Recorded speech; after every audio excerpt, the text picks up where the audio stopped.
Coming up, the numbers are in on how many voters are expected to turn up at the polls next week. And officials are saying the voting databases of some Florida counties were breached by Russian hackers. Plus, city officials in London say more people are recycling, but it could cost the city more than it helps. Dedicated to Eastern and Southern Kentucky, this is WYMT Mountain News This Morning. Good morning. We are just shy of 5:30 on this Friday, May the 17th. I'm Will Puckett. Thank you for tuning in to Mountain News this morning. Well, when I was walking out my door, it was starting to drizzle a little bit, but that won't be a common theme for your Fridays, so take a deep breath if you aren't wanting any rain. But if you are wanting those hot temperatures, smile all day long because you're going to get them. Let's bring Brandon in this morning to give us a better breakdown of what to expect. Brandon Robinson, good morning. Good morning. And you know, that's that song, it's like summer breeze makes me feel fine. Mm-hmm. No, I don't want this summer breeze. I want it to be cooler.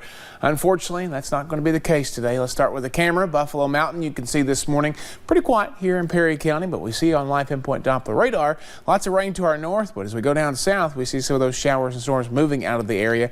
We go up to the north just a little bit, a couple of showers and storms near Paintsville this morning. Visibility a little bit rough in some spots, so be careful. Watch out for some dense fog. Temperatures in the 50s and 60s. Prestonsburg, the warm spot at 66. Your out the door forecast, we are going to see temperatures climb and quickly into the mid 80s by this afternoon. Hot and humid day ahead after the rain goes away and the sun comes out. Full forecast coming up here in just a few minutes. Will? All righty, Brandon, thank you. Well, President Trump announced his administration's immigration reform plan, which emphasizes new security measures at the border and a shift to a merit-based selection process for legal immigrants. CBS's Natalie Brand has more from the White House. President Trump's sweeping plan to overhaul immigration would change the focus to merit as a path to citizenship. We want immigrants coming in. We cherish the open door that we want to create for our country. But a big proportion of those immigrants must come in through merit and skill. The administration is proposing a point system that gives preference to high-skilled workers. Education, income, and being able to speak English, key criteria. To protect benefits for American citizens, immigrants must be financially self-sufficient. That represents a sharp shift away from family-based policies and a green card lottery currently in place. Are they saying most of the people who have ever come to the United States in the history of our country are without merit because they don't have an engineering degree? Neither Donald Trump's grandfather nor my father would be able to come to America under this proposal. The plan does not propose to reduce overall immigration rates, nor does it address the estimated 11 million undocumented immigrants already in the U.S. You got to work with Democrats, and I know exactly what they're going to want. They're going to want some things regarding the 11 million. This latest plan also does not address DACA recipients, known as Dreamers, who were brought to the U.S. illegally as children, adding to a list of reasons some Democrats call the plan a non-starter. Natalie Brand, CBS News, the White House. President Trump's son-in-law Jared Kushner crafted the immigration reform plan. He has been meeting with conservatives to find common ground for Republicans on the issue. Well, Secretary of State Allison Lundergan Grimes released the projected voter turnout for next week's primary. She predicts about 12.5% of registered voters in Kentucky will show up at the polls Tuesday. Grimes says that it is based on historical data and voting patterns. That's about the same as the 2015 election. There are more than 3 million people registered to vote in Kentucky. Grimes urged people to get out and vote, saying, "Prove my prediction wrong. You can't complain if you don't vote." Meanwhile, in Florida, Governor Ron DeSantis said Russian hackers gained access to voter databases in 2 counties. DeSantis told reporters the FBI recently told the governor and other members of his administration on what he called an intrusion into the 2 counties. DeSantis said he could not identify the counties because he signed a non-disclosure agreement. This is an American security and a national security issue. I think we have to be very clear to draw a very bright line between the Mueller investigation and the issue of collusion, which has been clear that there was not any, versus the issue that a critical infrastructure Our electoral system, the heart of our democracy, is under attack consistently and persistently from a foreign actor. The hackers used email addresses designed to look like a voting system vendor to trick the election officials into giving them access. Mexico City officials canceled classes for millions of students again as smoke from brush fires continue to choke the city of 9 million. Schools and universities were closed yesterday due to the pollution alert. The city's mayor said they would remain closed today. The pollution is about 1.5 times acceptable limits. Yesterday, a judge ruled in favor of Cordia and Lodge Creek Community School. The injunction sets an indefinite $1 lease per year between LCCS and the Knott County School District. The court battle started when school district officials tried to close Cordia.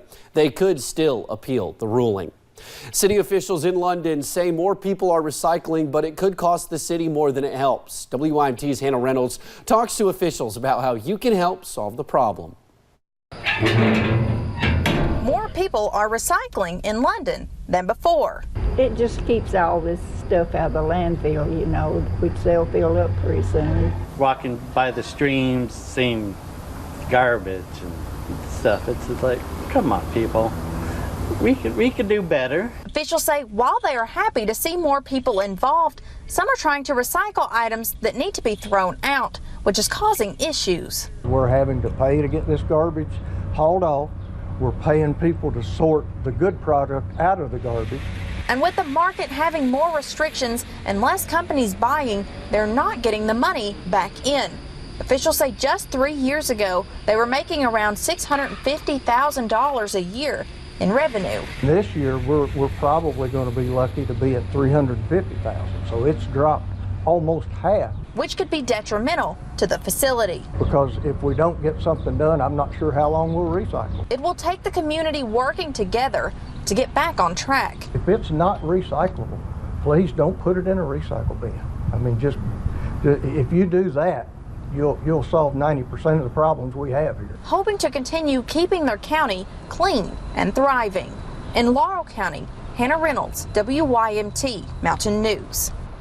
Now, for more information on how you can help, we have a link on this story on our website at WYMT.com. A job fair hosted by Kentucky Career Center opened doors and offered opportunities to families needing jobs here in Appalachia. Workers with Hurley Electrical Contracting say they are looking to fill 20 jobs with skilled, hardworking local people. Cable linemen and ground workers are some of the positions needing to be filled. Those handing out applications say travel is required, but workers can still live at home here in the mountains. The companies that hire us, they're filling these positions.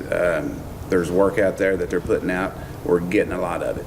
If we don't fill these positions, those jobs are still going to be completed by somebody else in another state, in another region. We're trying to bring as much back to Eastern Kentucky as we can. Those who were unable to attend yesterday's job fair, you can go to our website, WYMT.com, to learn how to apply. An iconic restaurant in Cumberland is closing its doors. Charlotte's Hoagie Shop will close on the 25th of May. The shop has served up good, home-cooked meals for 26 years. It started out as just a trailer before turning into a centerpiece of the community. Charlotte says business never slowed down, but at 72 years young, it's time for her to hang up the spatula. God made a way, and he's really blessed me. And with the community, the people, I love them dearly. Every one of them, and glad I had the opportunity to do it. It was such a great place to eat. Now, Charlotte says she is trying to sell the store and hopes to continue selling food in the coming years. She thanks everyone for the ability to fulfill her dream. Now, high school graduation is right around the corner, but at one Central Kentucky high school, there's something really unique about 20 of their seniors. WYMT's Phil Pendleton talked to some students at Boyle County High School about something a lot of people will be talking about with the class of 2019. The school year is winding down and graduation is on the minds of many seniors. It's going to be an accomplishment. Brian and Keith Stalker are brothers, and if you look closer, you will see they are in fact one of 10 sets of twins, all graduating together on May 25th. My mom likes to say that twins kind of seek each other out almost somehow.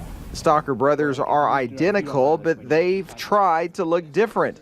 Most of the 10 twins are fraternal, meaning they don't look just alike. We've gone here since our 8th grade year, and at first a lot of people thought we did look alike, and we just couldn't see it just because where we had spent all the time together. They have grown up together, they've gone to school together since kindergarten, but high school graduation will signal a separation of sorts, as many will go to different colleges and then enter different career paths. Eastern boy here, I'm going to UK. Yeah, I think right now we're like looking forward to it, but I feel like year and a half, 2 years, we're gonna start being more nostalgic about the time we had together. The class of 2019 may be remembered for the 10 twins, but if you ask them what sets this class apart, Just like our hard work, and we always do our best on anything we do. with 20 of the 2019 seniors being twins, school officials say that's probably about 9% of the graduating class. In Boyle County, Phil Pendleton, WKYT. A graduation at Boyle County High School is set for Saturday, May 25th in the high school gymnasium arena. Coming up, we will show you an artist whose work looks good enough to eat. This weekend is a summertime preview, but if you have those outdoor plans, make sure you take the sunscreen and the water along. I'll have those steamy details in about 3 minutes.